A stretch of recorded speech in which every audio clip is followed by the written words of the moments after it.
ঘাটকোল পাতা কচি কচি গাছ সমেত তুলে নিয়ে ধুয়ে নিলাম, নিয়ে কেটে নিলাম গাছ এবং পাতা সব কেটে নিলাম এবং পাতা এবং ডাঁটার কোনো আঁশ ফেলিনি। এতটাই কচি এতটাই সরু যে ফেলার আর দরকার হলো না। এত নরম, নতুন নতুন সবে উঠেছে, বাড়ির আশেপাশ থেকে কালেক্ট করে কেটে মিক্সিতে দিয়ে দিলাম, পেস্ট করে নিলাম। একবারে হলো না, দ্বিতীয়বারে আবার বাদ বাকিটা দিয়ে তার সঙ্গে রসুন কাঁচা লঙ্কা আর নুন দিয়ে পেস্ট করে নিলাম দ্বিতীয়বার। কড়াইতে তেল দিয়ে তার মধ্যে এক মুঠো শুকনো লঙ্কা ভেজে তুলে রাখলাম, কারণ এটা ঝাল না হলে খেতে ভালো লাগে না।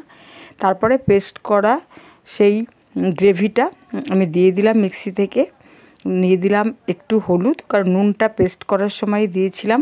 ভালো করে নেড়ে চেড়ে শুকনো করে নিলাম একদম। এটা এত জল থাকলে তো এটা হবে না, খেতে ভালোও লাগবে না, তাই একদম এরকম ড্রাই করে নিতে হবে।